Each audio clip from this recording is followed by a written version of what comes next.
नमस्कार, जय हिंद दोस्तों। अभिनव इंक के यूट्यूब चैनल पर आपका हार्दिक स्वागत है। चलिए फिर फटाफट से देख लेते हैं आरआरबी एनटीपीसी सीबीटी 2 16 जून 2022 सेकंड शिफ्ट में पूछे गए सभी 100% रियल क्वेश्चनों को। दोस्तों, इसकी पीडीएफ फाइल प्राप्त करने के लिए आप हमारे व्हाट्सएप ग्रुप से जुड़ सकते हैं, जिसकी लिंक डिस्क्रिप्शन बॉक्स में दी हुई है। तो यहाँ पर पहला क्वेश्चन पूछा गया है कि लूनी नदी किस पहाड़ी से निकलती है। तो अरावली पर्वत श्रेणी से निकलती है राजस्थान में। लूनी नदी एक ऐसी नदी है जो कच्छ के रण में जाकर विलुप्त हो जाती है। नेक्स्ट क्वेश्चन है कि पौधों की कोशिका भित्ति किसकी बनी होती है। तो सेल्यूलोज राइट आंसर हो जाएगा। दोस्तों, कोशिका भित्ति की बात करते हैं तो यह केवल पादप कोशिका में ही पाई जाती है। और अगर हम लोग तारक काय की बात करते हैं तो ये ऐसा कोशिकांग है जो केवल जंतु कोशिका में पाया जाता है।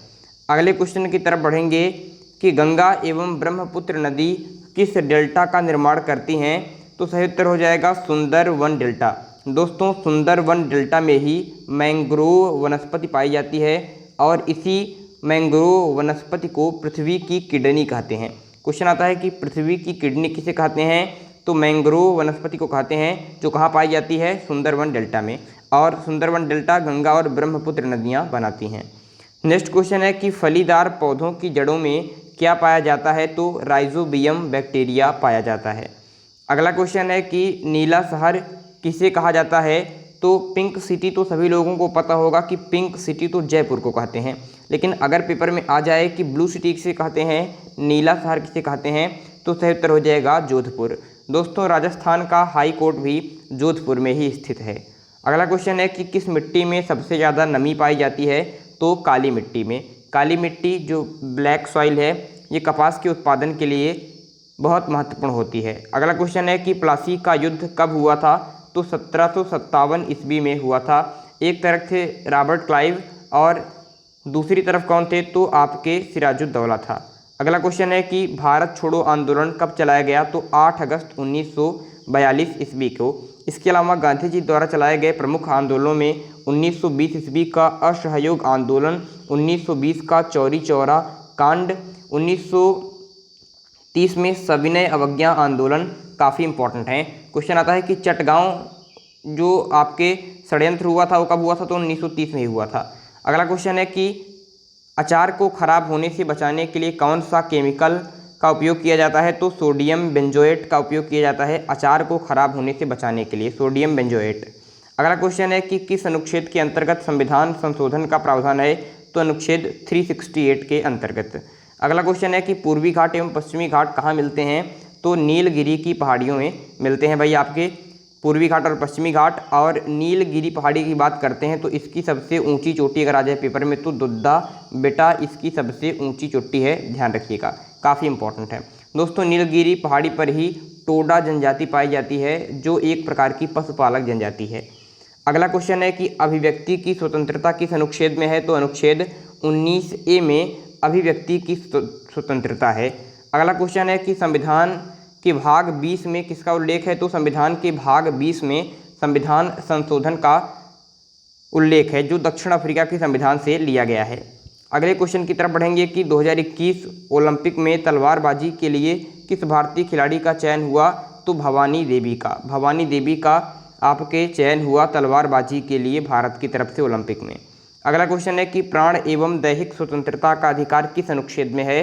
तो अनुच्छेद 21 में है प्राण एवं दैहिक स्वतंत्रता का अधिकार। अगला क्वेश्चन है कि गंगासर मेला किस राज्य में लगता है।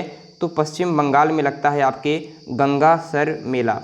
दोस्तों, पश्चिम बंगाल की बात करते हैं तो दुर्गा पूजा के लिए बहुत ही फेमस है और पश्चिम बंगाल में ही दोस्तों दुर्गापुरा लौह इस्पात संयंत्र है, जिसे ब्रिटेन की सहायता से स्थापित किया गया था। अगला क्वेश्चन है कि मोहिनीअट्टम कहाँ का शास्त्रीय नृत्य है। तो केरल का है। कथकली और मोहिनीअट्टम दोनों आपके केरल के शास्त्रीय नृत्य हैं। दोस्तों, अगर पेपर में आ जाए कि कुचिपुड़ी कहाँ का शास्त्रीय नृत्य है, तब आपको आंध्र प्रदेश राइट आंसर लगाना है। अगला क्वेश्चन है कि ओरिजिन ऑफ स्पीसीज पुस्तक के लेखक कौन हैं। तो चार्ल्स डार्विन की ये पुस्तक है। इसमें चार्ल्स डार्विन ने बताया है कि मनुष्य पहले जानवर थे और जानवरों से ही विकसित होकर मानव बने हैं। ये चार्ल्स डार्विन की पुस्तक है। कब प्रकाशित हुई थी? तो आपके 24 नवंबर को दोस्तों ये आपके प्रकाशित हुई थी। और कौन सा सन था आप लोग कमेंट बॉक्स में बताइएगा। अगला क्वेश्चन है कि घोड़े के अस्थि अवशेष किस हड़प्पा स्थल से प्राप्त हुए हैं? तो घोड़े के अस्थिपंजर अस्थि अवशेष सुरकोटड़ा गुजरात से मिले हैं। दोस्तों गुजरात का ही एक स्थान है धौलावीरा और धौलावीरा यूनेस्को की विश्व विरासत सूची में भारत का 40वां स्थल है। ये क्वेश्चन पेपर में आएगा कि यूनेस्को की विश्व विरासत सूची में शामिल किया गया भारत का 40वां स्थल कौन सा है? तो धौलावीरा है जो गुजरात में ही है। अगला क्वेश्चन है कि भारतीय संविधान का प्रारूप किसने तैयार किया? तो BN राव ने प्रारूप तैयार किया और इसी प्रारूप पर चर्चा के लिए प्रारूप समिति बनाई गई थी, जिसमें कुल कितने सदस्य थे? तो जिसमें कुल आपके 7 सदस्य थे, जिसके अध्यक्ष कौन थे? तो आपके डॉक्टर भीमराव अंबेडकर साहब थे। अगला क्वेश्चन है कि संविधान सभा ने भारत के राष्ट्रीय ध्वज को कब अपनाया? तो 22 जुलाई 1947 को अपनाया। संविधान सभा ने भारत के राष्ट्रीय ध्वज को 22 जुलाई 1947 मैडम भीका जी कामा ने बनाया था। अगला क्वेश्चन है कि लाइपेज एंजाइम से किसका पाचन होता है? तो आप ध्यान रखिए वसा का पाचन होता है। दोस्तों बात यह है कि जो अग्नाशयी मिश्रित ग्रंथि है उससे एक रस निकलता है अग्नाशयी रस। इसे पूर्ण पाचक रस कहा जाता है और इसमें 3 एंजाइम होते हैं। एक होता है आपके लाइपेज जो वसा का पाचन करता है, एक होता है आपके एमाइलेज आपके कार्बोहाइड्रेट का पाचन करता है और एक होता है आपके ट्रिप्सिन। तो जो ट्रिप्सिन एंजाइम है ये आपके प्रोटीन का पाचन करता है, ध्यान रखिए। अगला क्वेश्चन है कि विटामिन B9 का रासायनिक नाम क्या है? तो फॉलिक अम्ल हो जाएगा विटामिन B9 का रासायनिक नाम। इसके अलावा ध्यान रखिए विटामिन B1 का रासायनिक नाम है थायमिन, विटामिन B2 का रासायनिक नाम है राइबोफ्लेविन, विटामिन B3 का रासायनिक नाम है आपके नियासिन, विटामिन B5 का रासायनिक नाम है पेंटाथेनिक अम्ल, विटामिन B6 का रासायनिक नाम है पायरिडॉक्सिन, विटामिन B7 का रासायनिक नाम है बायोटिन और विटामिन B9 का रासायनिक नाम है फोलिक अम्ल, विटामिन B12 का रासायनिक नाम है साइनोकोबालामिन। तो फिर से देखेंगे थायमिन, राइबोफ्लेविन, नियासिन, पेंटाथेनिक अम्ल, पायरिडॉक्सिन, बायोटिन, साइनोकोबालामिन और फोलिक अम्ल, ये पेपर में आ सकते हैं। अगला क्वेश्चन है कि सिल्वास सदाबहार वर्षावन कहाँ पाए जाते हैं? तो अमेजन बेसिन में, यानी अमेजन का जो अपवाह क्षेत्र है वहाँ पर आपके सिल्वास सदाबहार वर्षावन पाए जाते हैं। अमेजन वर्षावन भी इन्हें कहते हैं और इसे पृथ्वी का फेफड़ा कहा जाता है। क्वेश्चन याद रखिए कि पृथ्वी का फेफड़ा किसे कहते हैं? तो पृथ्वी का फेफड़ा कहते हैं सिल्वास सदाबहार वर्षावनों को। और अगर पूछे कि पृथ्वी की किडनी किसे कहते हैं? तो पृथ्वी की किडनी मैंग्रोव वनस्पति को कहते हैं जो सुंदरबन डेल्टा में पाई जाती है। दोस्तों अमेजन बेसिन की बात करते हैं तो यह अपवाह क्षेत्र के आधार पर दुनिया की सबसे बड़ी नदी है। अगर पूछे कि दुनिया की सबसे लंबी नदी कौन सी है, तब नील नदी राइट आंसर हो जाएगा, जो लगभग 6600 से 6700 किलोमीटर लंबी है। नील नदी सबसे लंबी नदी है। मिस्र की राजधानी काहिरा इसी नदी के तट पर स्थित है। क्वेश्चन है कि यूरोप की सबसे लंबी नदी है, तो यूरोप की सबसे लंबी नदी है ओल्गा नदी। यूरोप की नदी है डेन्यूब नदी, जो बहुत सारे देशों की राजधानी इसी नदी के किनारे स्थित है, डेन्यूब नदी। फिलहाल के लिए ध्यान रखिए कि ऑस्ट्रिया जो शहर है जहाँ पर ओपेक का मुख्यालय है वियना, वो आपके डेन्यूब नदी के किनारे ही स्थित है। अगला क्वेश्चन है कि भूमध्य रेखा सागर को 2 बार काटने वाली नदी है, तो भूमध्य रेखा होना चाहिए, भूमध्य सागर आ गया है, तो भूमध्य रेखा को 2 बार काटने वाली नदी कौन सी है? तो कांगो नदी है। कौन सी नदी है? आपके कांगो नदी है भूमध्य रेखा को 2 बार काटने वाली नदी। अगर आ जाए कर्क रेखा की, दोस्तों भारत की ही नदी है माही नदी, जो कर्क रेखा को 2 बार काटती है। और अगर हम लोग मकर रेखा की बात करते हैं तो लिम्पोपो नदी है, जो मकर रेखा को 2 बार काटती है। दोस्तों जो कांगो नदी है, तो कांगो बेसिन में एक जनजाति पाई जाती है जिसे कहते हैं पिग्मी जनजाति। क्वेश्चन को ध्यान रखिएगा। अगला क्वेश्चन है कि विश्व आर्द्र भूमि दिवस कब मनाया जाता है? तो 2 फरवरी को मनाया जाता है विश्व आर्द्र भूमि दिवस। क्वेश्चन है कि भारत की कौन सी नदी कर्क रेखा को 2 बार काटती है? माही नदी, अभी मैंने आपको बताया था। अगला क्वेश्चन है कि लंदन शहर किस नदी के तट पर स्थित है? तो आपके टेम्स नदी के तट पर।